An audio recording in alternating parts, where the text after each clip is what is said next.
மணியங்குறிச்சி ஜனங்க மற்றும் சகல மாணவங்களுக்கும் தெரிவிப்பது என்னவென்றால், மலைக்குளந்தா கவுண்டர் மகள் தாமரை நாச்சியாருக்கும் நெல்லி வளநாட்டு கிராம ஆட்சித்தலைவர் செல்லத்தா கவுண்டர் மகன் மாந்தியப்ப கவுண்டருக்கும் நடக்கவிருக்கும் திருமணத்தை முன்னிட்டு இன்றைக்கு மணமகள் திருவளச்செல்வி தாமரை நாச்சியார் இந்த வட்டாரத்தில் உள்ள ஏழை எளிய மக்கள் அனைவருக்கும் உணவு உடை வழங்குகிறார்.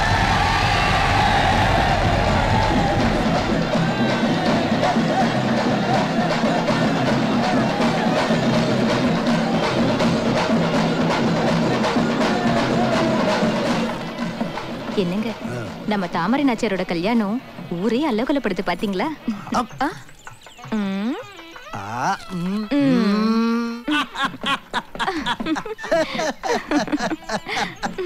ஆமா பெருமாய், நம்ம புள்ளையாண்டா சின்னமலை குழந்தை எங்க போயிட்டா?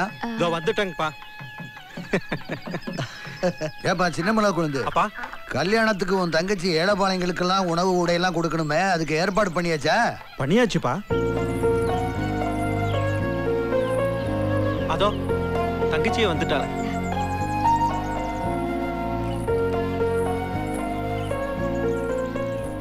சரி சரி வா, மணமகள் கோலத்துல நம்ம பொண்ணு பரிசு வழங்குற காட்சியையும் ஏழைப்பாளையங்க மனசார வாயார வாழ்த்துற காட்சியும் பார்க்கலாம்.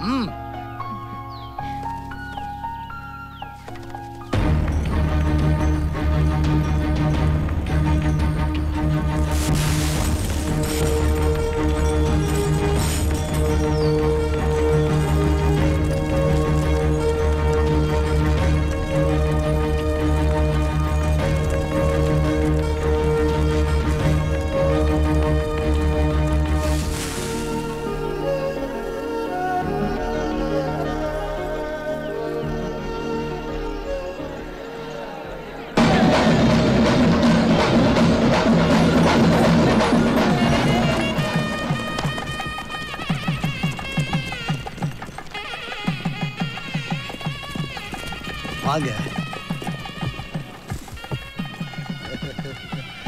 வாங்க. வணக்கம். வணக்கம் மாப்பிள்ள.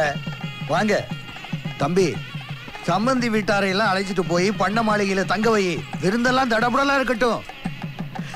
செல்லாத்த கவுண்டர் கொஞ்சம் கோபக்காரரு, கவனிப்பெல்லாம் முறையா இருக்கட்டும். நான் ஒன்னும் கோபக்காரன் இல்ல, மான ரோஷத்துக்கு மதிப்பு கொடுக்கிறவன். வாங்க வாங்க மாப்பிள்ள, விருந்தினர் மாளிகைக்கு போலாம்.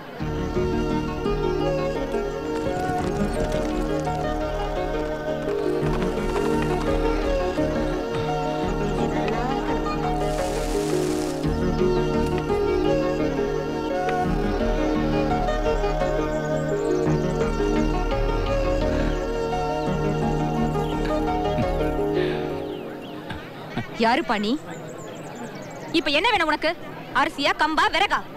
அரிசி சோளம் விறகு வாங்க வரல, கணவனா உன் பொண்ணு கழுத்துல தாலி கட்ட வந்திருக்கேன். டேய், யாரா நீ? நான் தாத்தே மசச்சாமி.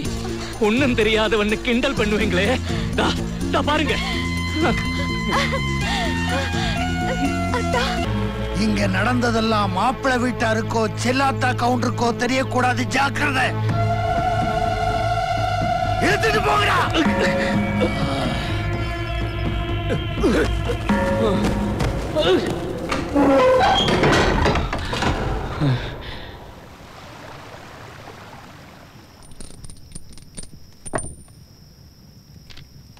டேய் மாந்தியப்பா, இன்னைக்கு எங்க எல்லாரோடய ஒன்னா கலகலப்பா இருக்க, நாளைக்கு அந்த அழகுராணி தாமரையோட சந்தோஷமா இருக்க போற.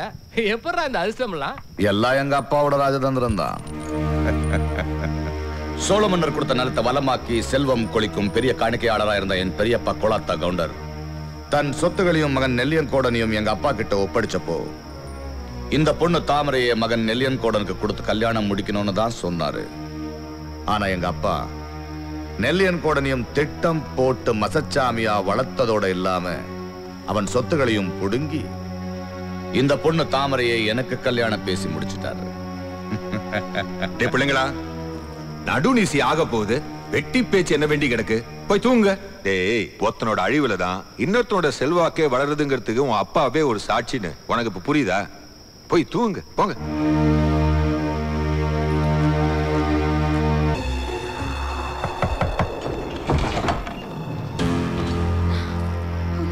எங்க அந்த பைத்தியம் மசச்சாமி? எங்க அந்த பைத்தியம்? எங்க அவன்? நான் இங்கதான் இருக்கேன் மாமா. நான் பைத்தியம் கிடையாது மாமா. ஏதோ சூதுவாது கள்ளம் கப்படம் எல்லாம் தெரியாதவன். கடிக்க வர பாம்ப கூட திருப்பி அடிக்கணும்னு நினைக்காம கையெடுத்து கும்பிட்டு போயிட்டு வான்னு சொல்லுவேன். அதே மீறி அது கடிக்க வந்துருச்சுன்னா தாங்கிக்குவேன் மாமா. இதுக்கு பேரு பைத்தியமா? தாமரை, இது ஒண்ணும் சின்ன புள்ள விளையாட்டு இல்ல. விடிஞ்சா கல்யாணம். செல்லாத்தா கவுண்டரும் மாந்தியப்பனும் சாதாரண ஆளுங்க இல்ல. இந்த அவமானத்தை அவங்க பொறுத்துக்க மாட்டாங்க. இத்தனைக்கு பிறகும் செல்லாத்தா கவுண்டர்கிட்ட இந்த திருமணம் வேண்டான்னு எப்படி முகம் பார்த்து சொல்றது?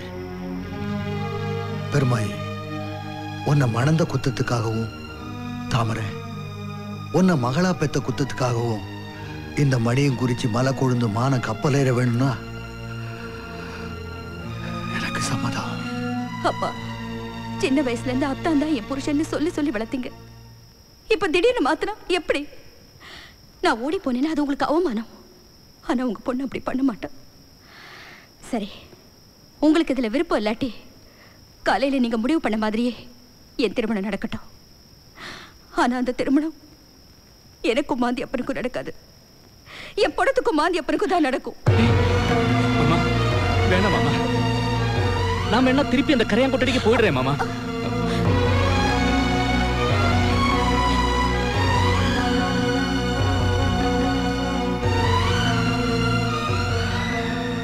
சரி, நடக்கிறது நடக்கட்டும். நான் போய் செல்லாத்தா கவுண்டர்கிட்டையும் மாந்தியப்பன்ட்டையும் சமாதானம் பேசி பார்க்கிறேன். அதுக்கப்புறம் என்ன நடக்குதோ நடக்கட்டும்.